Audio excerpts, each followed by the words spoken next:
Hey, what's up, guys? It's Joe from Gadgetry Tech, and today we're going to talk about the Sony INZONE gaming headsets. Now, I actually bought these at launch. I've had them since June.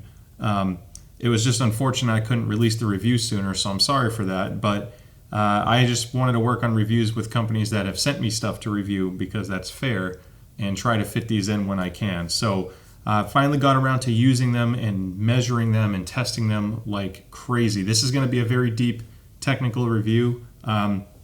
As always, I'll put chapters in the description below. Now, I did measure these in terms of frequency response, imaging, etc. I have a headphone measuring rig, so I compared this to a lot of competitors. We are going to have a technical dive later if you're concerned with measurements. But this is a non-biased review. I did purchase these, like I said, so if you do find that the H3, H7, or 9 is the right headset for you at the end of the review, I'll have a link in the description. That's just an Amazon affiliate link.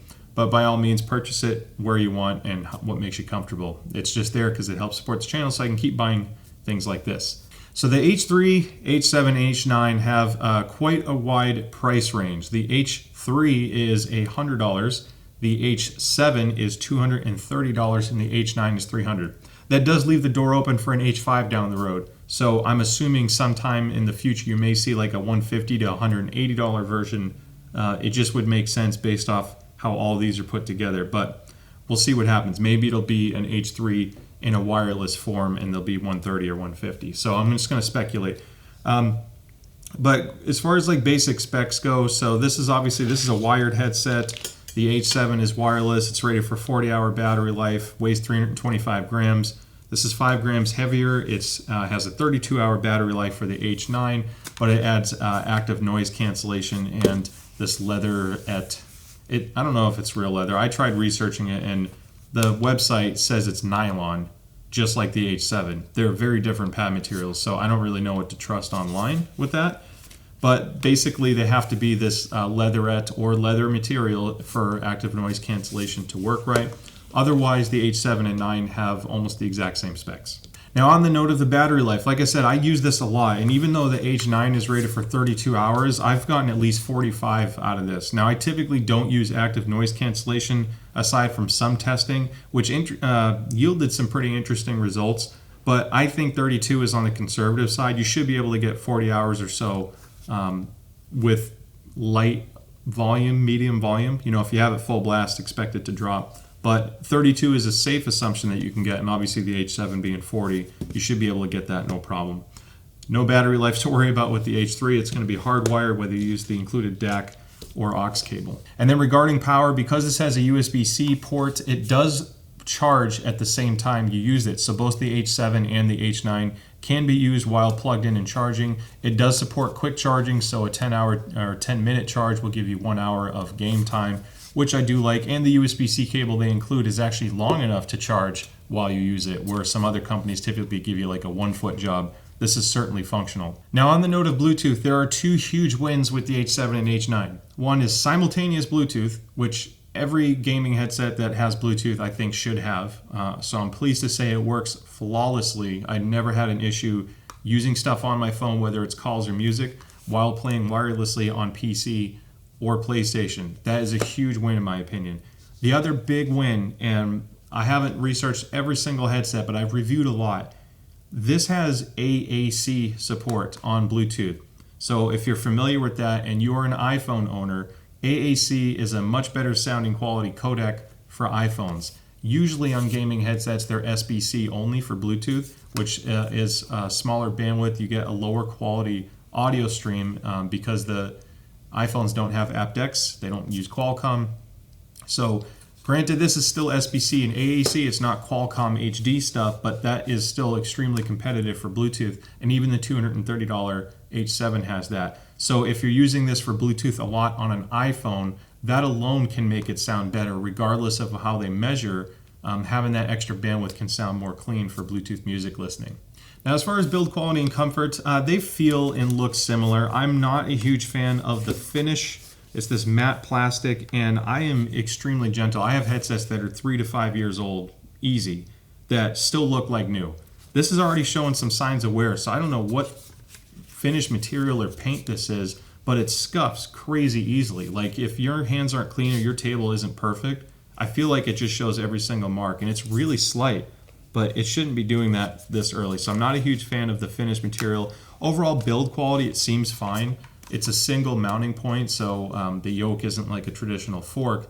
The comfort, to me, I'm just going to get right into comfort. Build quality seems decent enough, not great, not a big fan of the finish. However, comfort, both the H7 and H9, easily top of the class. This is probably the biggest strong suit, and even the H3 being a $100 headset, the clamp force is pretty much perfect. The ear pad material is just the right amount of give. The headband, even though the pad is kind of narrow, the pad's really only from here to here. Not the widest pad, but it's still very comfortable. It's plush enough, and there's no hard points in it.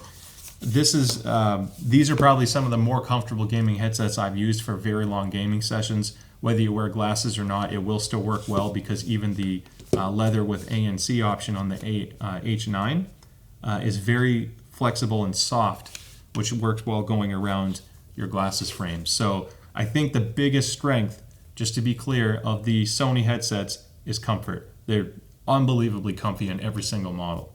Now, as far as how these work, you have on the H3, you have the option to be full passive, which means technically without this little USB-C to audio or 3.5 millimeter DAC, you can plug this into an Xbox controller. So just like the cheaper Xbox headset working on PlayStation, because you can plug it into the controller, this Sony INZONE headset will work on Xbox, Windows. I can plug this directly into my laptop, etc.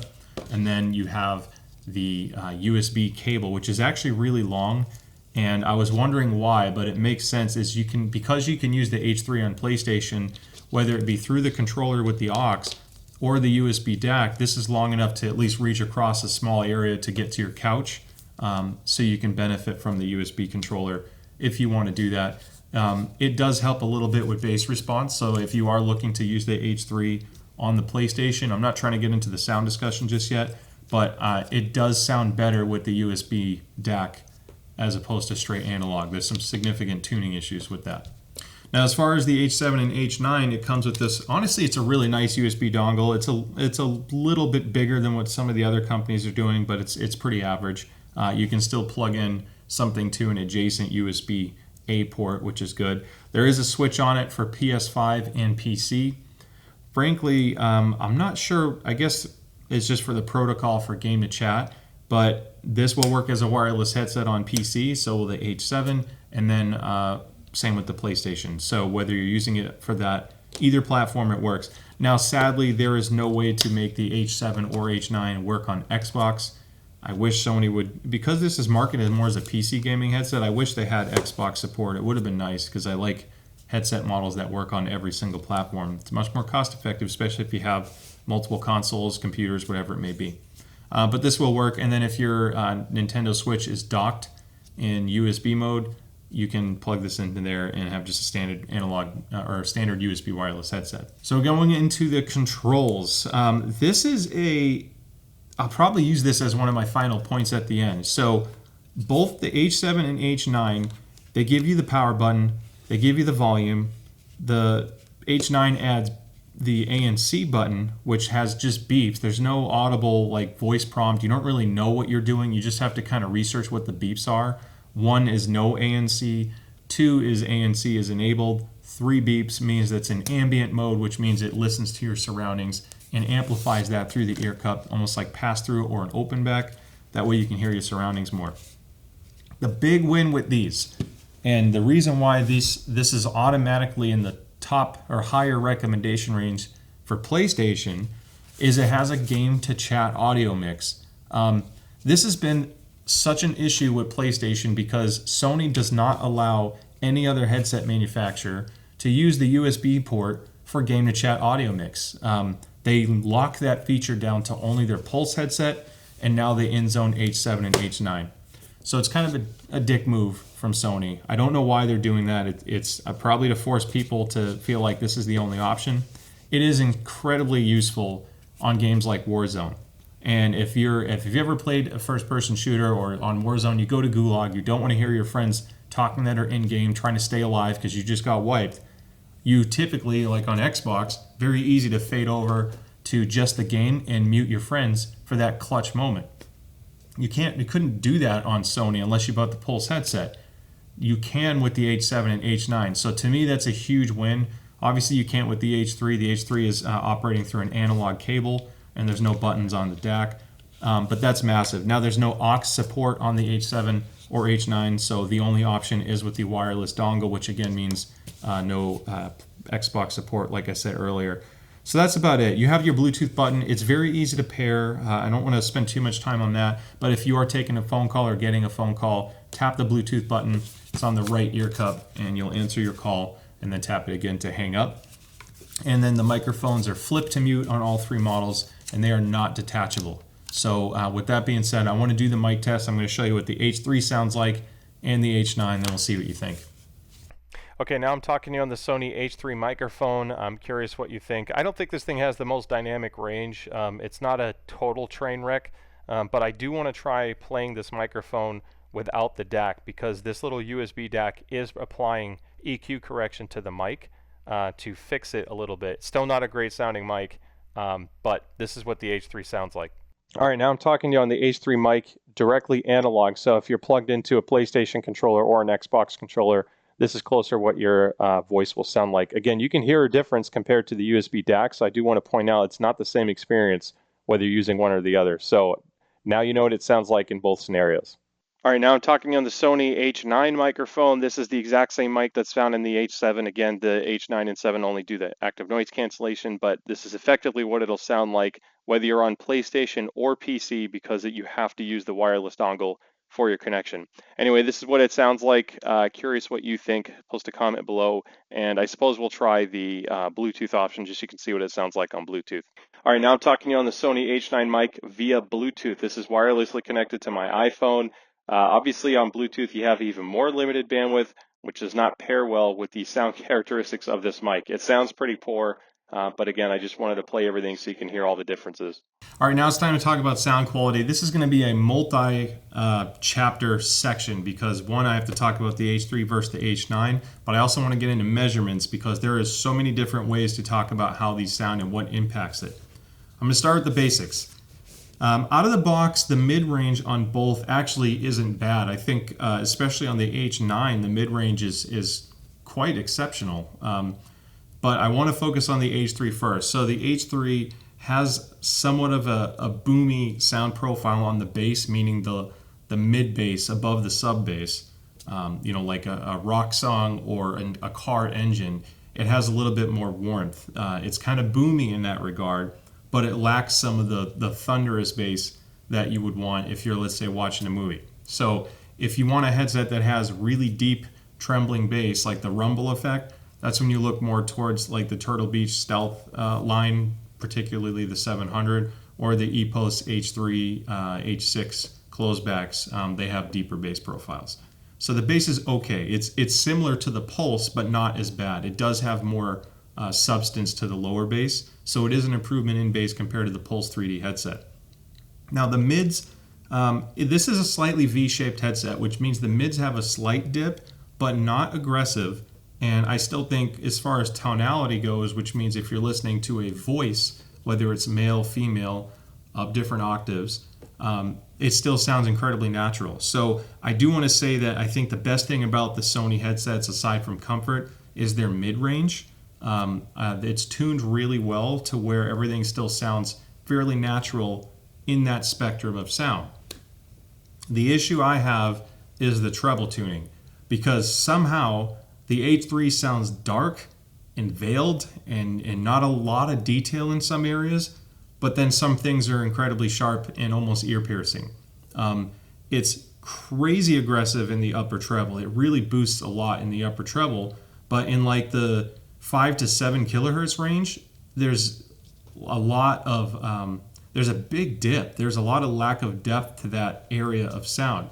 So you may find that some instruments will sound veiled or pulled back, or when you're playing games, certain parts of the game won't sound as present or lively, but then all of a sudden something sharp will just stab you in the ear. I am not a huge fan of the stock sound profile. Now in analog mode, which means I'm bypassing this DAC, so the sound quality is different when you're plugged into a controller. The DAC, even in the flat EQ setting, sounds different than this with analog with a flat EQ setting. The little digital signal processor on this is tuned to alter the sound. So with analog, you lose even more low frequency bass. I think below like 60 hertz or so, it starts rolling off quite significantly. It just doesn't have any depth to it. The rumble is effectively gone. And at the same time, you still have the same down or drawbacks on the upper frequency, where some things are very sharp and narrow sounding, but you lack a lot of the openness and fullness in the upper mid-range treble region. So if you're concerned with, again, instruments, game sounding fairly natural on the high frequencies, this is just very inconsistent. Some stuff, it's going to sound pretty good because some games are just, they're mixed a certain way. But if you're listening to it more critically, or you're listening to it from music, these get exposed very quickly with how honestly bad the EQ tuning is. And on PlayStation, they do not let you do custom EQ on PlayStation, whether it's through the DAC, because they're mean. They only let you custom EQ their Pulse headset on Sony. So you're stuck with the way it sounds out of the box. So if you're getting this headset for Sony PlayStation specifically, and you want to be wired for some reason, I really don't recommend it. The Pulse 3D headset's actually a much better option at that price range for PlayStation users. Now, in addition to the way the sound profile is, one other issue I have with the DAC is it's honestly not a high quality chip. I really expected Sony to just crush the audio side, because they do make some really good audio products, especially on some of their higher end wireless headphones with noise cancellation. But this DAC is kind of lifeless. I lost some of the channel separation. It doesn't sound as open or detailed as far as soundstage goes. It's almost like it's kind of boxed in and compressed, and it's not as engaging because of that. So I'm going to talk about EQ tuning once we're done talking about the sound characteristics of the H7, H9, but the DAC's not helping it much. We have to get into EQ tuning to fix a lot of the issues. Now, going into the H9 and H7s, which use the same drivers, you will have a slight difference in sound quality because earpad material actually does change the way things sound. It's just the way characteristics are for reflections and sound absorption, sound leakage, all that stuff. But I can tell you out of the box, the H9 is tuned better than the H3. The mid-range, honestly, they get close to ideal as far as the target curve goes. They're relatively flat and neutral sounding. The bass isn't bad. Again, this is out of the box. Just plug it in and play. Important to consider, because that's how it'll work on Sony's PlayStation 5. Is still an aggressive bump at 100 hertz, 125 hertz. So this might actually sound better than a lot of other headsets to you if you play racing games. You play Gran Turismo or Assetto Corsa, games like that. It adds a little bit more warmth and buzz or hum to the engine. So if you want to feel a little bit more visceral engine sounds, that can help there. Now, at the same time, that's taking away from some of your sub bass. It's not like the sub bass is keeping up with that boost. So if you want the explosions to have more of a rumble effect, thunderous bass, you don't get that with the Sonys. That's how they're EQ tuned. The Pulse was the same way. This is probably the best sounding as far as bass goes, but there's a little bit of a shelf lifted up at the 100, 120 hertz range. Not a huge fan of that, but it's not extreme.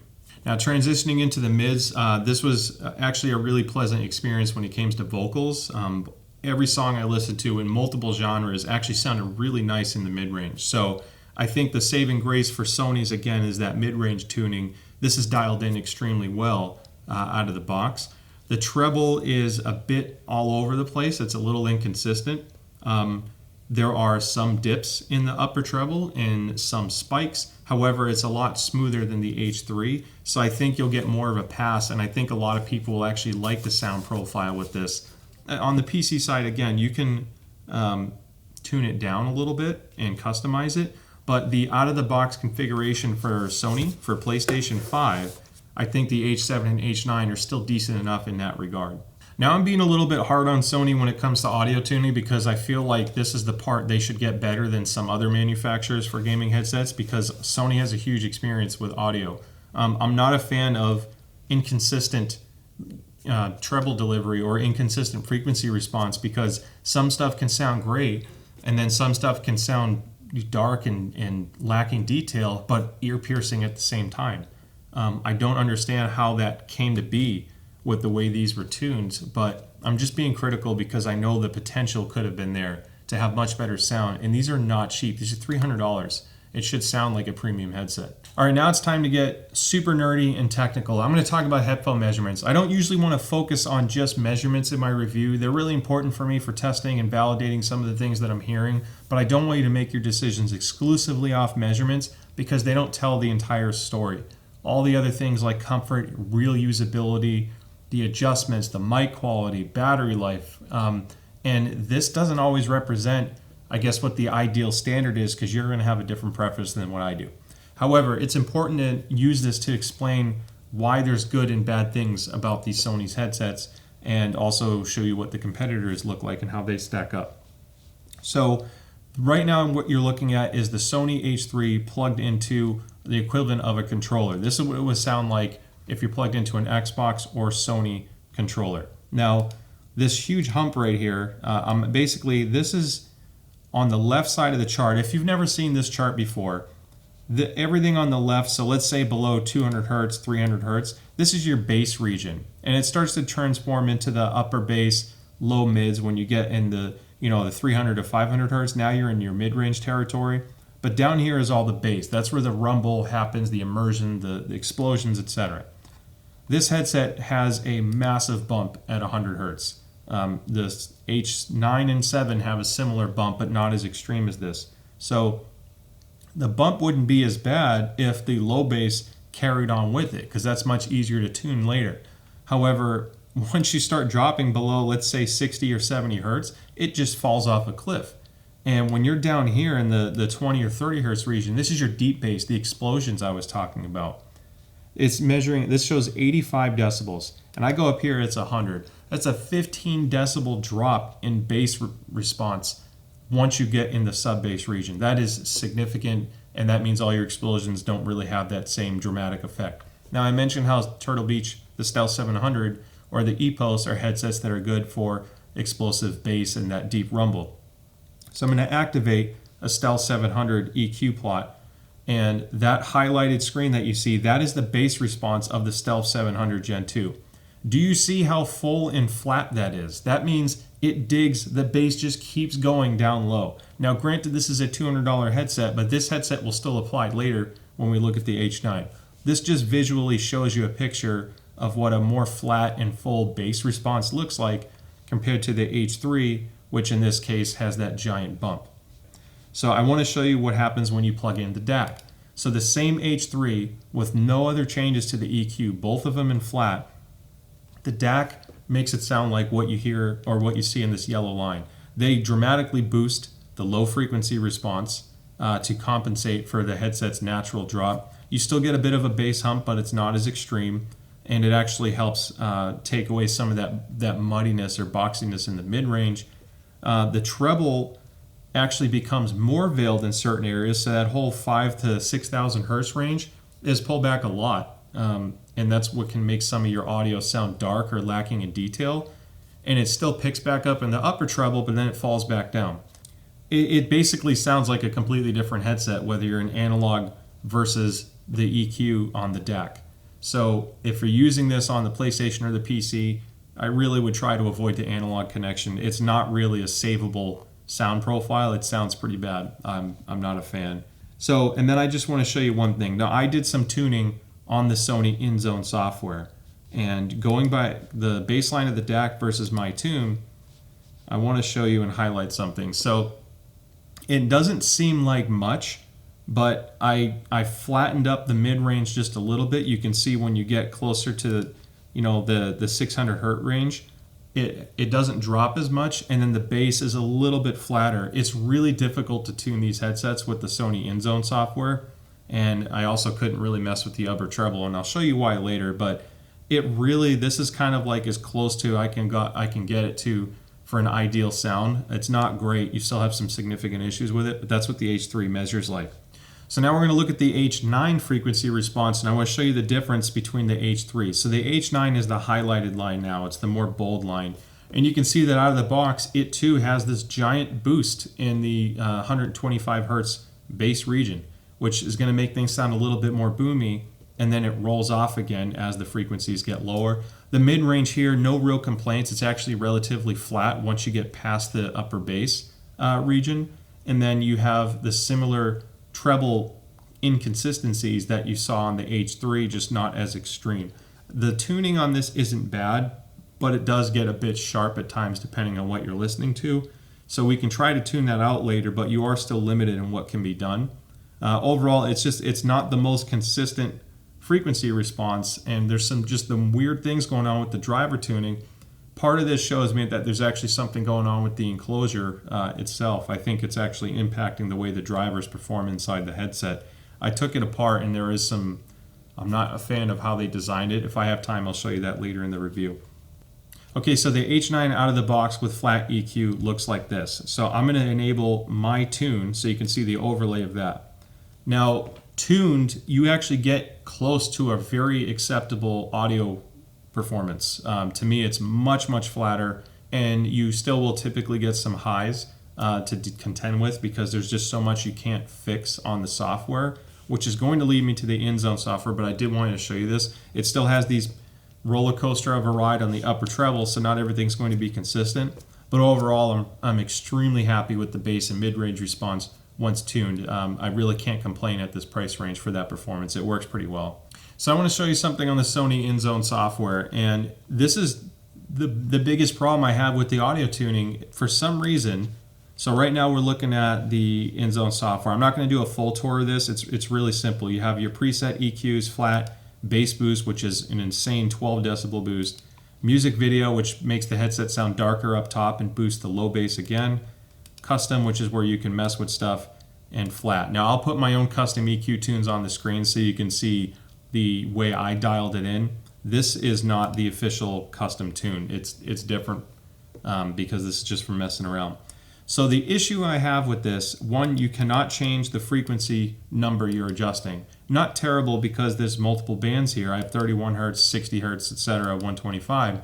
The problem I have with the software, and this is going to be more challenging to explain, there is something called the Q number.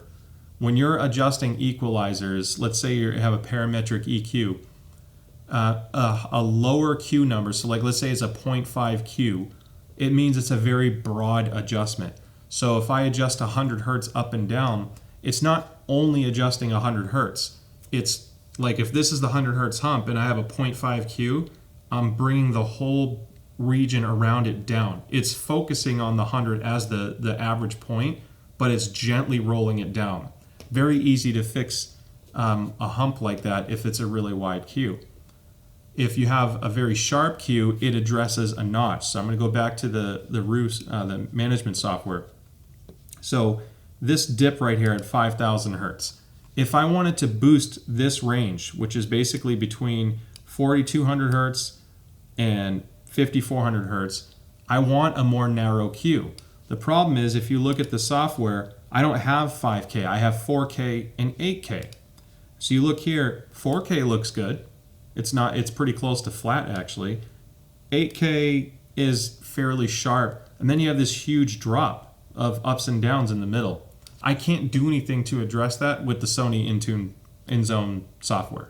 So, and then to make it worse, their Q is incredibly narrow. It's like a Q of 3, maybe 3.5 or so.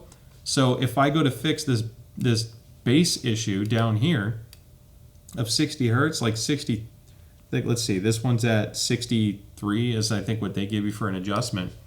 It doesn't lift a lot around it. It's like this narrow spike wherever I'm making my adjustments, which makes your EQ response jagged again. Now the one thing I want to show you real quick is the whole spatial sound. The spatial sound drastically changes the way the headset sounds. Basically you have to use this app on your phone. You have to take pictures of your ear, register it to your Sony account. It uploads to this little app. It gives you the QR code. Then from there you have a custom calibrated EQ preset. Now when I measured it, by the way, let's just go the spatial sound flat. You can see here, it pulled some of the mid-range down, boosted the low frequencies, and they made the highs like incredibly sharp. Sure, some things can image better with their whole virtual sound processing, but the frequency response was almost unusable for music. So I don't recommend using it. You can always try it, but I don't like the spatial sound. I didn't understand why it would make it that much worse as far as frequency response goes. So the biggest problem I have with the Sony H3 is the price. If they released that thing at $60 or $70, I think it'd be a much better competitor to what's out there. The problem is all of these exist at $100 or less, depending on sales. And with the Sony, I could give them a pass because it's a Sony brand name, and normally you get a $10 or $20 or 10 or 20% Sony tax. But the issue is the sound quality isn't that great. The microphone is average or middling at best, and you get limited options. In aux mode, it sounds pretty terrible, and the USB DAC mode fixes some issues. It actually hurts some of the separation and imaging, which is helpful for FPS. You don't want that to happen. So I'm not a fan of what the DAC does for imaging. And then you have the issue of you can't fully fix it with EQ tuning with the DAC because the software limits how you can fix your sound. So I don't understand the value of the H3, and this is where I bring up these. Razer just launched the Barracuda X 2022 edition, which has aux as a fallback, which means I can use this on every console, but then it works wirelessly on PlayStation and PC, and it has Bluetooth. Now it's not simultaneous Bluetooth like the H9 and H7, but this is $100, and it's still really comfortable, and the sound is decent. It has its own issues, but I don't think it's as bad as the Sony. But it's wireless for $100, and it has way more features and a better mic. So again, that's a big value add. Now, you have the Lucid Sound LS15 X and P, which has been out for a while. These go on sale a lot, so they're wireless, and they have better sound quality and a better mic, and they're still very comfortable. And Lucid just launched the LS100X, which adds Bluetooth on top of it. These also have aux as a fallback. If you don't want to screw its sound and you just want to play and have great sound, you get the Cloud Core Wireless, which to me has some of the best out-of-the-box sound performance at $100 or less. Still has a decent mic, not great. The comfort I don't think is as good, so the Sony H3 is more comfortable. That's only because this is an on-ear headphone. Your ears rest on the pad inside. The baffle where the speaker is has a pad that your ear presses against. I don't mind it. I've never had issues with that, but some people don't like that material or that feeling on your ear. If you want to stay wired for any reason, well, you can go with the SteelSeries Arctis Prime, which to me is more of an esports focused headset. It doesn't sound that great on music, but if you want the best detail for footsteps at $100 or less, this is going to be up there because it has a pretty wide soundstage, and the drivers are well matched for imaging. So if footsteps are important, that's arguably going to be one of the harder ones to beat. Microphone's pretty poor as well. It's just a little bit quieter, but overall it's not terrible. And then if you need a USB DAC for custom EQ tuning, the Razer Black Shark exists, the V2. This is $100 at retail, and I know Best Buy sells it for $80. You get custom EQ tuning with this, along with THX support. But on analog mode plugged into a controller, it sounds significantly better than the H3, and it's more comfortable. And the mic is better. So I hope this helps you get an understanding of what you have at $100. And I left some out. There's stuff from Turtle Beach and SteelSeries, other models. I don't think the H3 has enough to keep up with some of these, which I think give you much more bang for your buck. Thankfully, the H7 and H9 stand up a little bit better to the competition. Now, there are some things, again, that I wish I could fix on it, but I think the closest competitors, I don't have them all pulled out in an interest of saving time. The Arctis Nova Pro is the elephant in the room now. I think it's actually a very comfortable headset, minus the bump inside the driver baffle. The active noise cancellation mic on this sticks out more, and with some people you do feel it press against the cartilage of your ear. It can lead to some significant discomfort issues. Now, this wasn't an issue for me. I was very clear with that in my review. So to me, the comfort here is still excellent. Active noise cancellation actually works better on this than the Sony. I wasn't a huge fan of Sony's ANC. Good for lower frequencies, but higher frequencies in the room just get right through. So this is $50 more, but it works on Xbox and PlayStation wirelessly and PC wirelessly. It has the ability to connect to two platforms at once. You get swappable batteries. The FPS imaging is better, so if you're looking more for esports and competitiveness, this is going to give you a wider soundstage and, frankly, a more competitive edge. And once tuned, is the superior headset. Then you have the Stealth 700 Gen 2, which comes in at $200 and has an insane bang for your buck. 50-hour battery life, simultaneous Bluetooth. With the latest firmware update, it's fixed the bugs that came out with the Max. There were some power on issues, so that's not an issue. But you can custom EQ this through your phone, which means if you're playing on PlayStation or Xbox, which by the way, the new one is cross-platform now, just move the dongle from Xbox to PlayStation and flick the switch on it. You can custom EQ your own presets, and there's own pre-built ones, superhuman hearing, etc. Also does simultaneous Bluetooth, so you can listen to both sources at once, just like the Nova Pro. But this comes in at $200. Really strong clamp force, but really good thunderous bass, and to me, an excellent value. So I think let's just wrap this up, because God knows how long I made this video.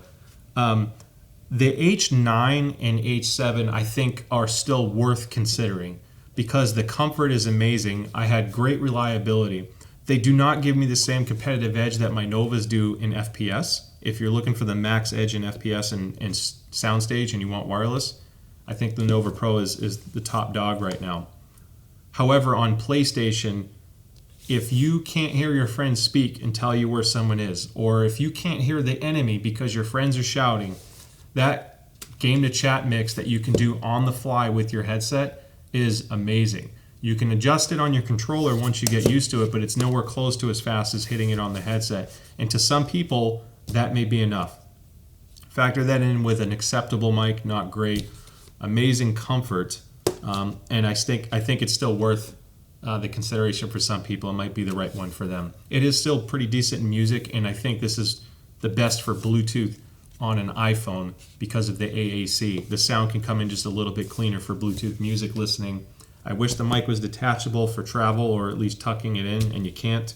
And honestly, I'm not a huge fan of the finish, but I don't think it's bad. I actually still use these more than I expected to, just because of those extra features I was talking about. Simultaneous Bluetooth is huge, and overall it's still a pretty solid headset. So I rambled a lot, but I really hope you learned something in this review and I provided some kind of value to you. I'd love for you to like and subscribe the video. I'm really trying to grow the channel, and I like doing these technical dives, so let me know what you think, and if you found it helpful or too long, whatever. I'm always open to feedback. With that being said, thank you so much for checking out the channel and supporting us, and I will see you next time. Bye.